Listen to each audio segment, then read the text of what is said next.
kita perhatikan bahwa dalam Astacita Presiden Prabowo itu disebutkan bahwa memantapkan sistem pertahanan keamanan negara dan mendorong kemandirian bangsa melalui swasembada pangan, energi, air, ekonomi kreatif, ekonomi hijau, dan ekonomi biru.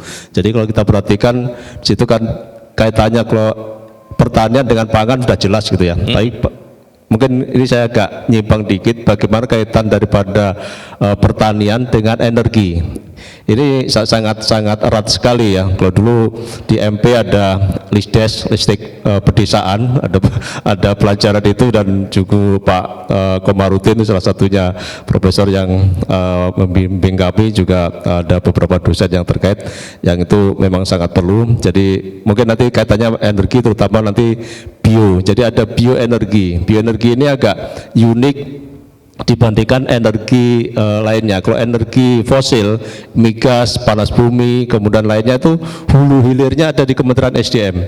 Tapi kalau bioenergi itu hulunya ada di Kementerian Pertanian, kemudian juga kehutanan kemarin, kemudian juga ini harus tersinkron situ, baru nanti hilirnya di SDM. Jadi perlu koordinasi, itu yang perlu unik atau terkait hal ini. Demikian juga saat ini ada tim Satgas Percepatan Hilirisasi dan Ketahanan Energi Nasional. Di situ juga disebutkan ketahanan energi nasional disampaikan melalui ketersediaan dan pemenuhan kebutuhan energi dalam negeri yang baik yang berasal dari migas, kelistrikan, dan EBT. Kemudian kalau kita perhatikan dari EBT itu apa, energi baru terbarukan, kita lihat potensinya. Next. Jadi kalau kita lihat potensi Indonesia yang kita punya sekitar 17.000 pulau, 38 provinsi, itu punya potensi energi terbarukannya ada panas bumi, hidro, kemudian surya, angin, bioenergi, dan laut. Biasanya dulu kalau kita Lisdes itu konsennya di surya ya, surya panel, kemudian hidro, kemudian juga bioenergi. Bioenergi ini punya potensi yang sangat besar, hampir di semua wilayah kita ada. Karena situ bioenergi nanti apa mungkin di slide berikutnya akan disampaikan. Di sini potensinya sangat besar, sekitar 57 gigawatt apabila nanti dikonversi menjadi listrik. Kemudian juga karena komitmen nasional dalam penurunan emisi gas rumah kaca itu juga sangat besar, yaitu sekitar 358 juta ton CO2 tahun 2030 dari komitmen kita, itu sekitar 51% itu dari energi terbarukan dan 37%-nya itu dari efisiensi energi. Jadi itu menjadi concern kita, bagaimana dari bioenergi juga sangat perlu kita dorong. Kemudian bagaimana dalam menyikapi penggunaan energi terbarukan khususnya bioenergi dalam menuju peta jalan net zero emission tahun 2060 atau lebih cepat. Mungkin kalau kita perhatikan nanti tahun 2060 atau lebih cepat, itu ada beberapa energi terbarukan yang kita dorong untuk digunakan, yaitu adalah biofuel. Biofuel di sini ada untuk bioaftur, kemudian juga biodiesel yang saat ini sudah jalan. Jadi kalau Bapak Ibu punya kendaraan bermesin diesel dan saat ini ngisi di SPBU biosolar, itu ada campuran biodiesel 40%, itu adalah dari biodieselnya. Jadi dia BB40 saat ini.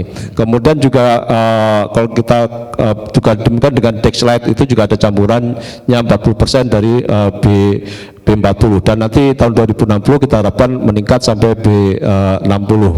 Dan juga sesuai dengan Astacita kita targetkan tahun 2028 itu menuju ke B50-nya nanti. Jadi campuran biodiesel di dalam minyak solar itu sebesar 50%. Kemudian kontribusi bioenergi sendiri terhadap bauran energi nasional juga cukup besar.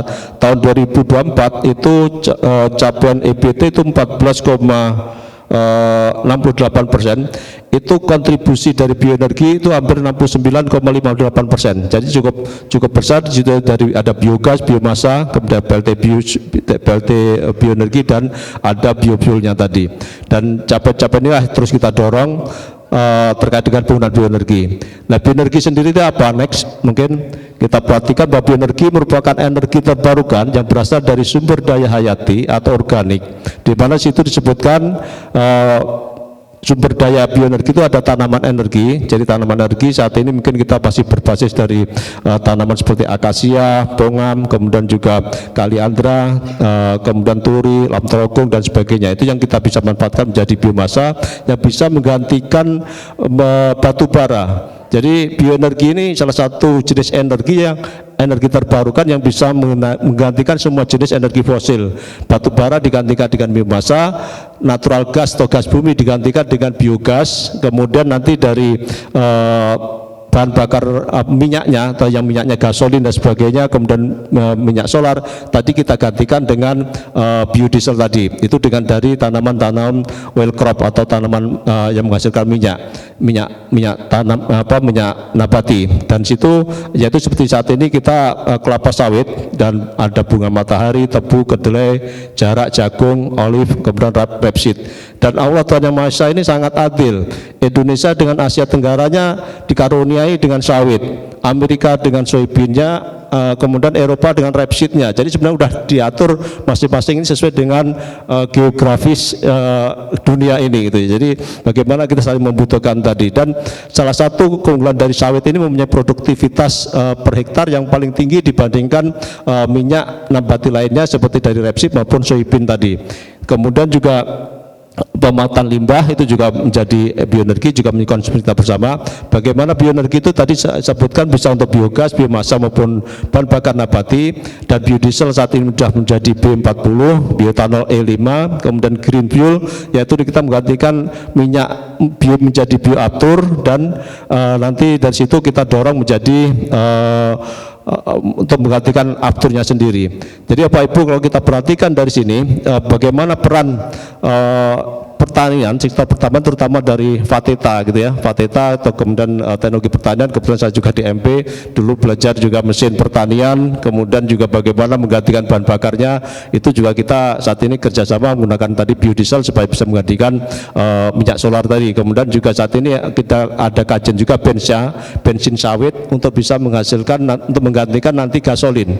Jadi kami juga ini dari tanaman-tanaman tadi, dari minyak dari nanti bisa dari kelapa sawit atau mungkin juga kalau jagung yang tanaman berpadi itu kita convert menjadi bioetanol. Kemudian juga penggunaan yang lainnya, dan peran daripada terutama teman-teman nanti dari Fateta ini juga bagaimana mengembangkan katalis yang berbasis ini untuk meningkatkan produktivitas, efisiensi, sehingga bisa menghasilkan bahan bakar terbarukan berbasis nabati ini yang lebih bagus lagi.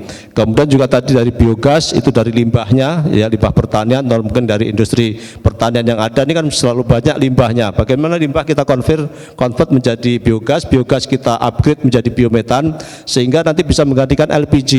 Itu juga sangat besar. Jadi peran di situ kalau kita atau bisa juga sebagai bahan bakar berbasis bahan bakar gas itu, kendaraan berbagai bahan bakar gas itu juga menggunakan biogas tadi. Jadi itu kalau kita perhatikan situ bisa menjadi CNG atau biometan, kemudian atau nanti diinjek dalam jaringan pipa gas.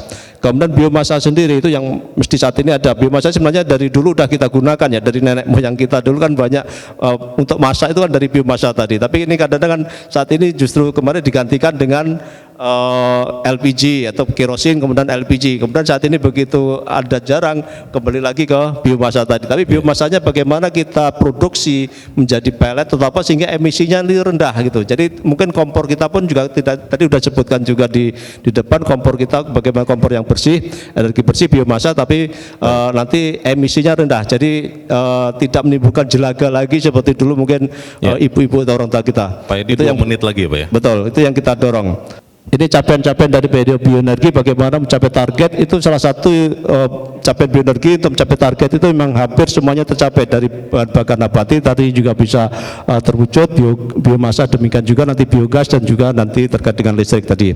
Terkait tantangan pengunaan pengembangan bioenergi ini adalah bagaimana dari sisi hulunya tadi.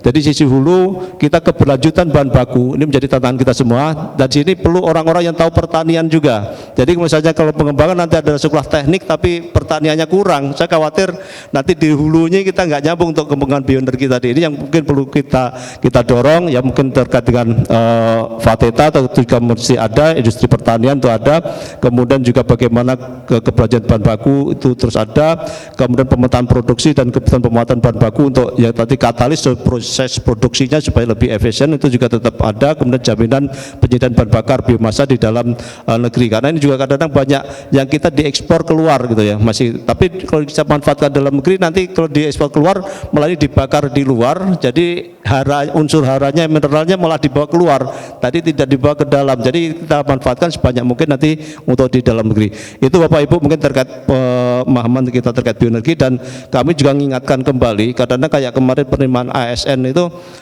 ada beberapa prodi kita itu tidak masuk dalam sistem informasi ASN di BKN. Jadi ini kita kawal bersama dari universitinya atau apa, sehingga ada teman-teman IPB ini kemarin kok nggak ada yang daftar. Saya nggak tahu nggak daftar ini karena nggak masuk dalam sistem informasi ASN, atau memang teman-teman IPB belum tertarik lagi masuk ke ESDM gitu ya. Padahal dulu banyak teman-teman yang berhasil, ya mohon maaf kayak Pak Dadan sendiri itu angkatan 24 sekarang dari Sekjen SDM, itu juga beliau doktor pertama terkait biodiesel di Indonesia ini.